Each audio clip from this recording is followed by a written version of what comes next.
Hollywood Star Playhouse, starring Barry Sullivan in an Obit for Joe, will be coming your way in a few seconds. Right now, we want to remind you that Thursday means top entertainment all evening long.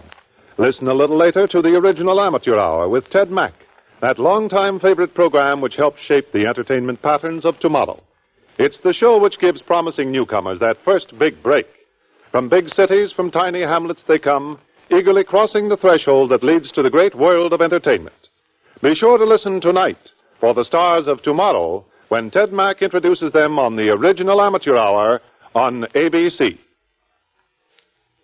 Now, Mr. Barry Sullivan on the Hollywood Star Playhouse.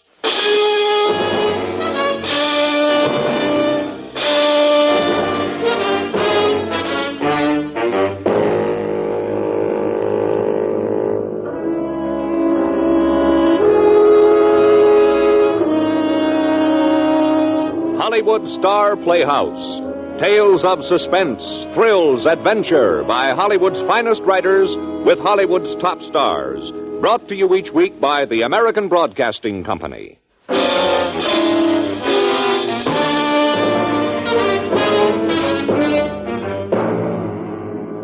Good evening, ladies and gentlemen. This is Orville Anderson. Welcome to the Hollywood Star Playhouse.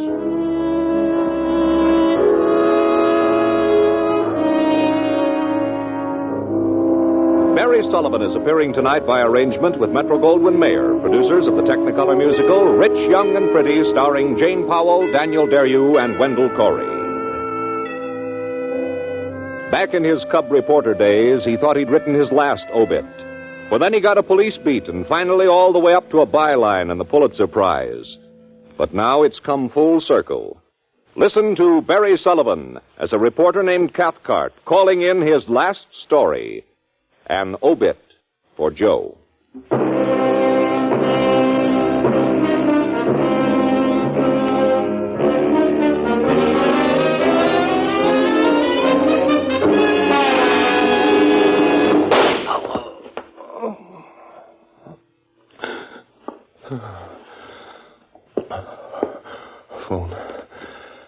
Phone. Where is it?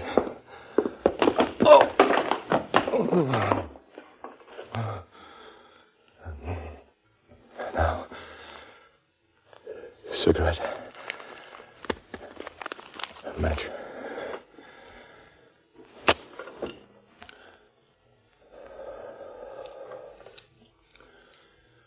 Not bad, kid. Not bad at all. Now.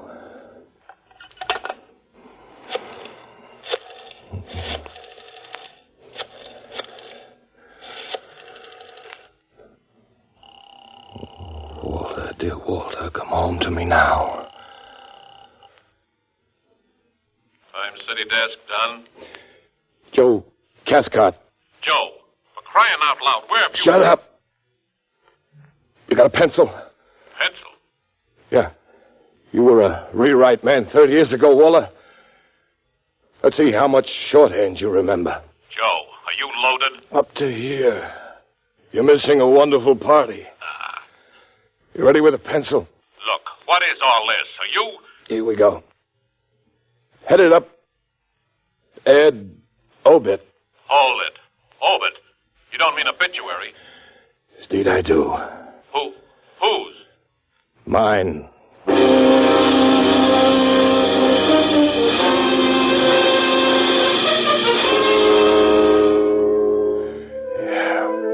Right from the start, you wanted to make something out of it, Walter. With me and 99 cops yelling you were crazy, and it wasn't a story. It was a statistic. So it was a story. The least I can do now is play it like Gallagher, the boy reporter, so you can make with the big type you love so well. It begins, of course, with the blonde. Attractive, early 30s, nice figure. The third from the end. The third slab from the end, that is, in the city morgue.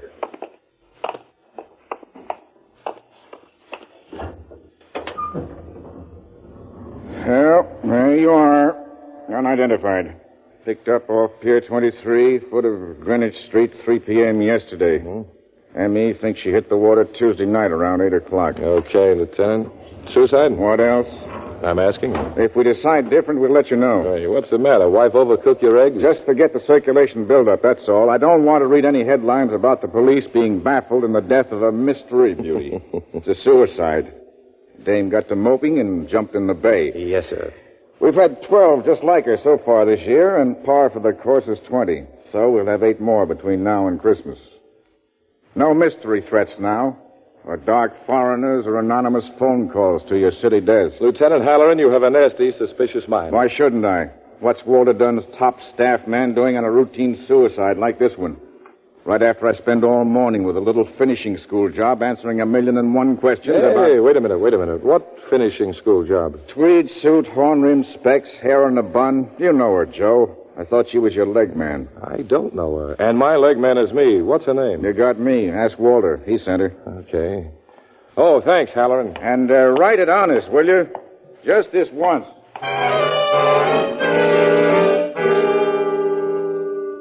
Which was the first I'd ever heard of Julie Burgoyne, Walter. How I wish it had been the last. Our old man owned a hatful of downtown real estate. She had $500,000 in her own name, and she wanted to play a reporter like Marie Antoinette played shepherdess. Somebody gave her a job on the classified ad desk. Unquestionably the worst break of my career. Mr. Cathcart, you must believe me. I'm sure I know all about that girl in the Look, morgue. sweetheart, why don't Now, you hold go... it, Joe. The kid has something. That blonde in the bay is... It's a suicide. Waller, I just talked to Lieutenant Halloran. He says on this one, we don't beat the drums. He doesn't have to sell papers. Did he tell you who she is? They don't know. That's just the point. I do. Oh, you do? Yes. Her name's Ellie McClure. She came in last week to place classified ad. Mm-hmm. She wanted to sell some personal things, some jewelry and stuff. Well, she was acting so strangely, I couldn't help remembering her. Despondent? No. She was afraid. Afraid of what? Well, I think she was afraid someone was going to kill her. Hey, you better go back to your classified ad. No, the kid's got something, Joe. You see, I couldn't help saying what a shame it was to sell personal things like an engagement ring and a bracelet and a locket and so on. But she said it didn't matter anymore.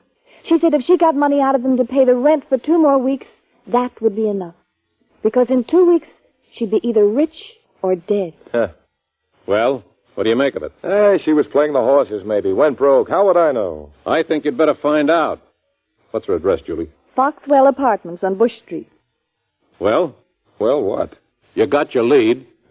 That's one way of looking at it. Shut up and go. If it blows, I'll buy you a drink. Well, hey, what about me? It's my story, isn't You it? follow him around and you might learn something. Beat it, both of you. City desk done.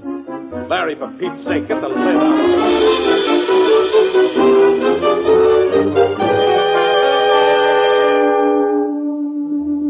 I could have put up an argument, Walter, but you were wearing your try-and-stop-me look, so I took Horner-Imms by the elbow and steered her downstairs into a cab.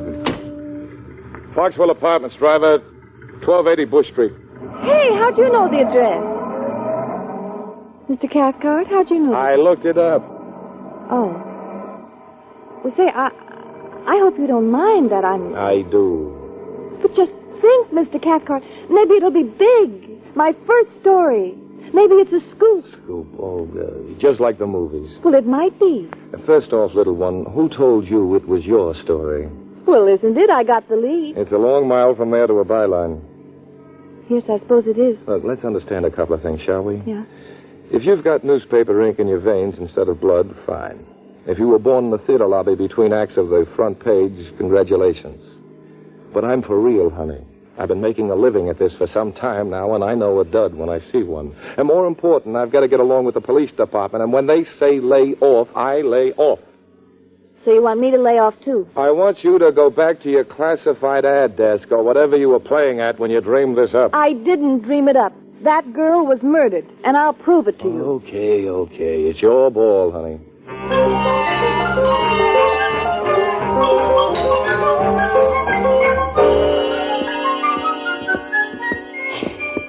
Miss McClure's apartment's down to the end of the hall. Sorry to make you walk, but the elevator's busticated today. Oh, well, we don't mind, Mrs. Mrs. Huh? Oh, it's Donovan. Donovan. I don't think you'll find her home. Can't tell you much about her. Only been with me a couple of weeks. Oh. Here we are now. Hoo-hoo. Miss McClure. Mrs. Donovan. Huh? We knew we couldn't find her home. Well, great night. Why'd you make me pump up them stairs then? Well, you Hey, see... Mrs. Donovan, when did you last see Miss McClure? Well, let me see now. How does Tuesday night sound? Exactly right. Exactly right for what? Never mind. Where'd you see her Tuesday night? Come down to my rooms around 5, I think it was. Wanted to borrow my iron to press her dress. Uh-huh. Well, then she was going out somewhere. Well, she said so. Happy as a lark she was. Big evening. Happy. You see, now, does that sound like a girl who's gonna... Yeah. Go ahead, Mrs. Donovan. Who'd she go out with? How should I know? Some old flame, she said. An old flame? What's this all about? Is something wrong? Well, it depends on your viewpoint, Mrs. Donovan. It's this way. It's Julie, look, let's keep a level head, shall we? Mrs. Donovan, you're sure that's the last time you saw Tuesday around 5? Well, I heard her after that in her apartment. All right. When?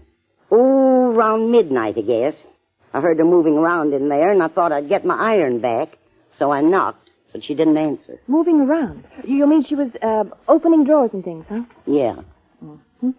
Well, Mrs. Donovan, did you think it was strange when she didn't answer? In this apartment, you knock once and go about your business. Well, it's too bad you weren't more curious, Mrs. Donovan. It wasn't Ellie McClure in her apartment. It was the old flame. The man who killed her. Killed? Julie, shut up. What do you mean? She was killed. Where's the key? I want to look in this apartment. Oh, Halloran would love that. Well, aren't we? Without a warrant? No. Miss McClure's dead, you say? Yeah, she's dead. Here, Mrs. Donovan, it's $20. Keep this under your wig, understand?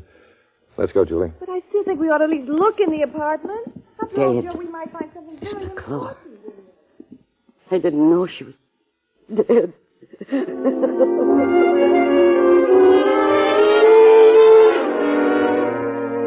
I don't know. Maybe the kid did have something, Walter.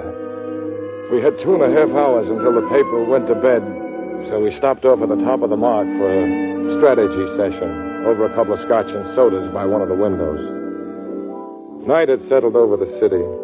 Market Street was a neon stripe now from Twin Peaks to the Embarcadero, and the bridge lights stretched from there across the bay like a string of yellow beads. Enough to make most girls sentimental, but not Julie. It was murder, Joe. Maybe. Positively. I think I can put it together now. Uh-huh. How does it go? Blackmail. It's always been good. Who and to whom? Ellie and the old flame from Kansas City. Kansas City. Why pick on They a town found a like store label in one of her shoes. Huh. She knew him in Kansas City. They were mixed up in something crooked, maybe. Anyhow, she had something on him. Something big. Then what? Well, so she found him out here, maybe living under another name. And she needed money, badly. She decided to blackmail him. That's what she meant when she told me she'd either be rich or dead. So she made a date with him, pressed up the party dress. And he killed her. Then he went back and searched the apartment for anything that might connect the two of them. That's what Mrs. Donovan heard. How's that sound? Pretty tired. They do it every month in the Black Mask magazine. Oh, Joe, you're a cynic. He's somewhere down there right now, in that maze of buildings with murder on his conscience, wondering what's going to happen next, waiting for the axe to fall. She was wrong, Walter. He was closer than that. His drink was sitting next to hers, and he was holding her hand, wondering when her 16-cylinder intuition would come up with a clincher. The clincher that Joe Cathcart, Pulitzer Prize winner with a rich wife in Hillsborough and a garage full of Cadillacs. Joe Cathcart put that dowdy blonde in her place on the third slab from the end in the city morgue. Yeah, Walter. I was the old flame.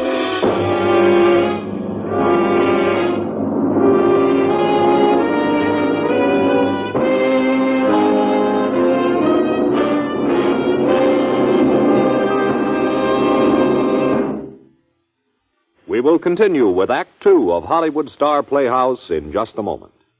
Though there are more graduate nurses in service than ever before, constantly increasing needs for nursing personnel, including the growing requirements of the armed forces, have created a demand for still more. The opportunity for a professional education and the chance of working with leaders in their community and serving humanity awaits thousands of alert girls who choose nursing as their career. If you are a young lady seeking a future with meaning, go to your nearest hospital for information about the career of a graduate nurse.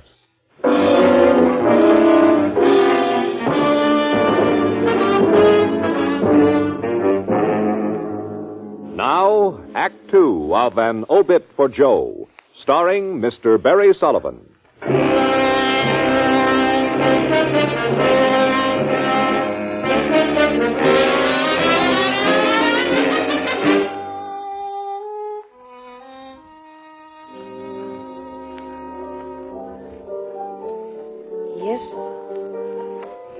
Yes, Joe, it was murder.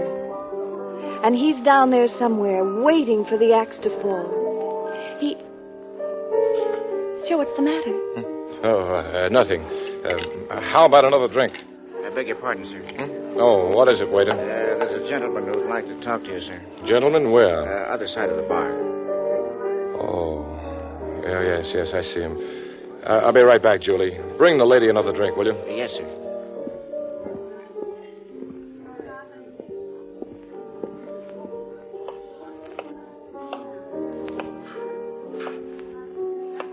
Is this a coincidence?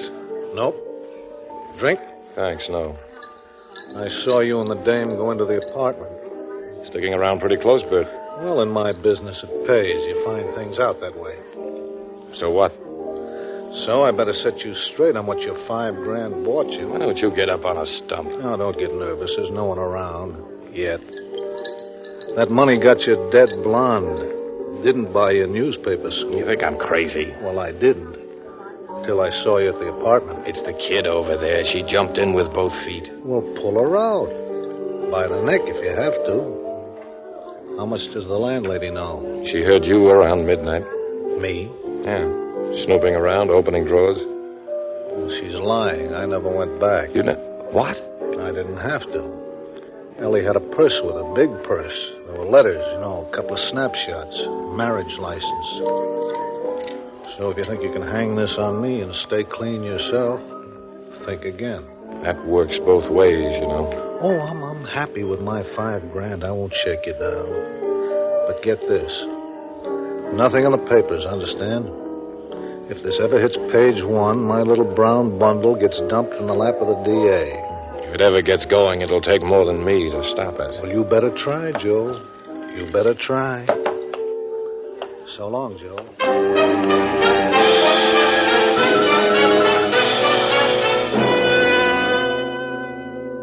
I watched him walk out like he owned me, which he did. Turn and give me a wink as he stepped into the elevator. I beat my head there for a minute trying to figure out the next move, but there just wasn't any. And it was a waste of effort anyway because Julie made the next move. When I got back to the table, she was gone.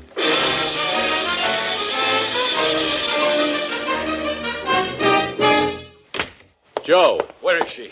Julie? Who else? Well, don't jump down my throat. I thought she was with you. I asked you a question, Walter. Where is she? Burning up the street somewhere. Hey, the kid's great, Joe. She called me about the landlady. She's crazy. Who, the landlady? Both of them. Did she mention the landlady was drunk? Huh? Sure. Her name's Donovan. I've seen her at night court half a dozen times on drunk and disorderly raps. She's one of those crazy characters who'll do anything to get her name in the paper. You think she's lying? I know she's lying. The minute she found out we were from the Times, she shot off like a phonograph. Invented that cock and bull story about Ellie McClure and the old flame and the iron and the dress. Walter, I'll make a bet with you. $50 says Ellie McClure isn't even dead. What? Look, you've only got the kid's word the blonde is the McClure dame. You want to go out on a limb, Walter? Smear it all over page 1 and have McClure turn up laughing? Well, sit down. City desk done. Huh? Really? Good girl.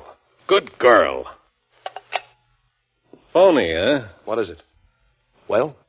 Joe, my boy, Julie's at Pier 23. She's got a witness. A guy who saw another guy pull up at the foot of the pier at 9 Tuesday night and dump something big in the water.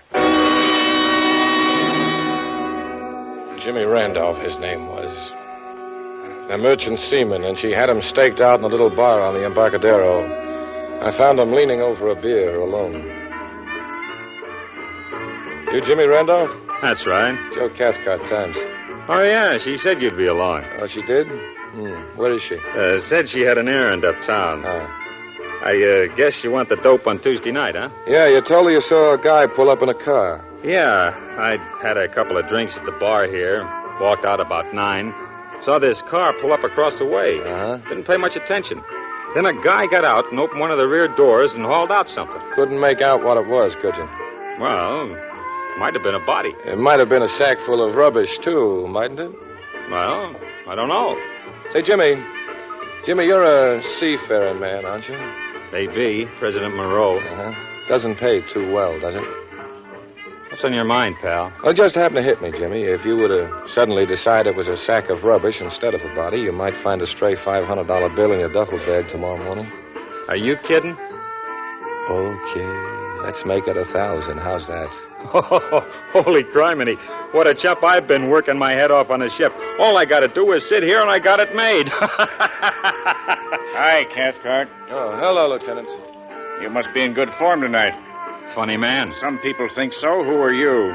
Jimmy Randolph. Oh, yeah. You're the one who saw the body go into the bay, right? We were just talking about... Shut up. You say you were in here for a couple of drinks Tuesday night and saw it happen on your way home. You right, Randolph? More or less. Mostly less. Tuesday was election day. This joint was closed. How much did he pay you to say that? Pay me? Him? Yeah. Look, Lieutenant, I haven't... Anything for page 1, huh, Lieutenant, Joe? I tell you, I had nothing to do... Don't hand me that. We got it all from the landlady at the Foxwell Apartments. Hornrim slipped her a C-note for the performance. What? When Mrs. Donovan found that it involved a dead girl, she got scared and called us. Wait a second. Randolph. Randolph, did she... Okay. It was 150. So what? Why, that little... You mean this wasn't your idea, Joe? Randolph, where is she? Where did she go uptown? I can help you there. We found her waving a handful of bills under the nose of the tenant next door to Ellie McClure. She's out in the car.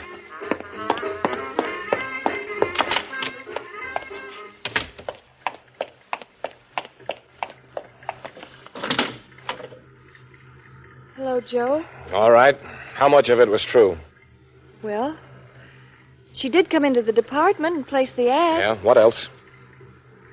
That's all. Well, I had to take it from there, Joe. Too bad, isn't it? We would have had such a tremendous, big, wonderful scoop. Scoop? Why, you knuckle-headed... Where's the phone? Oh.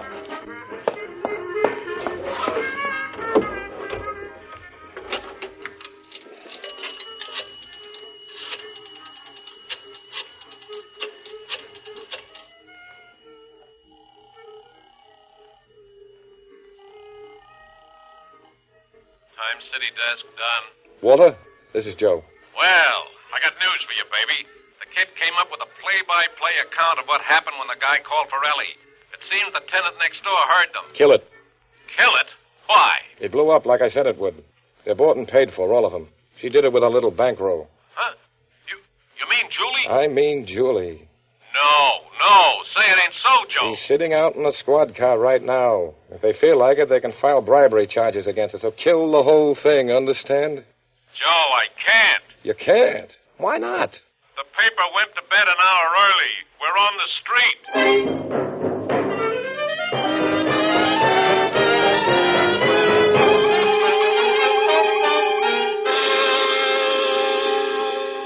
His name was Bert, Walter. That's all I knew. I'd found him in a pool room in North Beach. Took me 10 minutes to get there. I shook up a wino sleeping in the doorway. Yeah, he knew Bert. Used to drive a taxi for the Green Cab Company. Oh, you did it up round, Walter. There was a newsboy on every corner along the way, screaming at the top of his lungs, "Mystery Beauty keeps date with killer." 10 more minutes gone. The dispatcher at the Green Cab Company remembered Bert.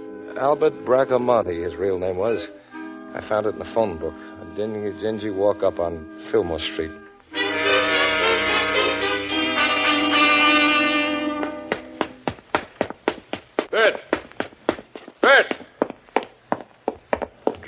dark stairway lit by a single naked bulb led from the street up to the second floor.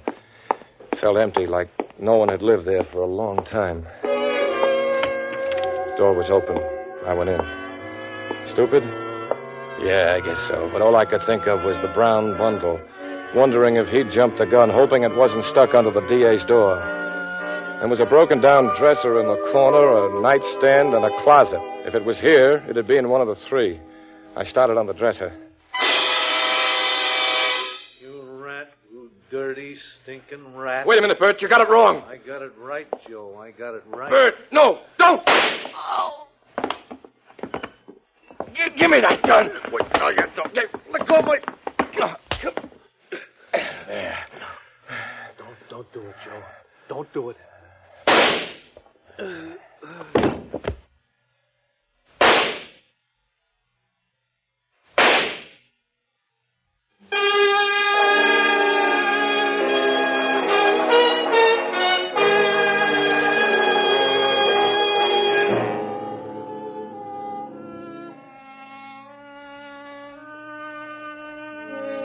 So, that's it, Walter. Final thrilling chapter in the life of Joe Cathcart, boy reporter. Give my love to the boys, huh? Joe, I don't know what to say. Don't be too hard on horn rims. You know, looking back at it now that it doesn't matter one way or the other, the kid is great. Joe, can I... Straighten her out, Walter. Hold her down a little, and you'll have a great reporter. Joe!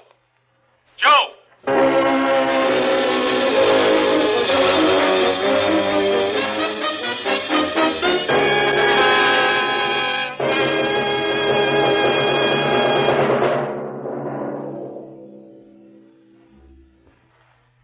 Barry, after a finish like that, it's almost a surprise to have you here at the microphone again.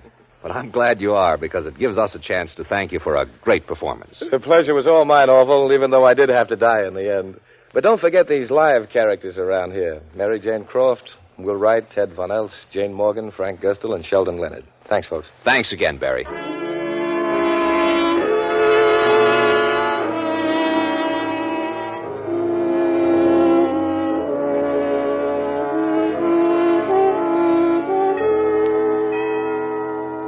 Tonight's play was written especially for Mr. Sullivan by Harold Swanton, with music by Basil Adlam.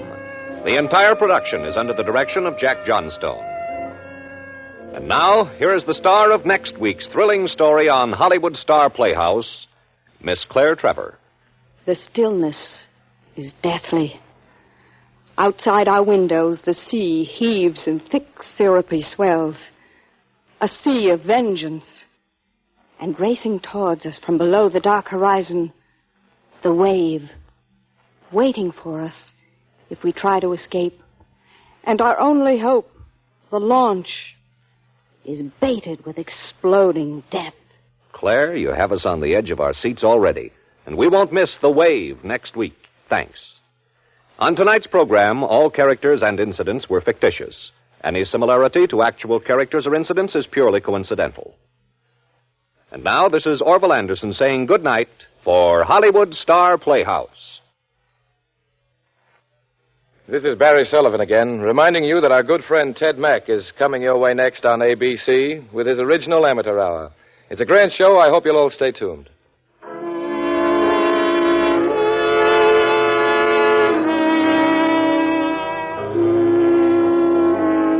Transcribed. This program came to you from Hollywood. This is the American Broadcasting Company.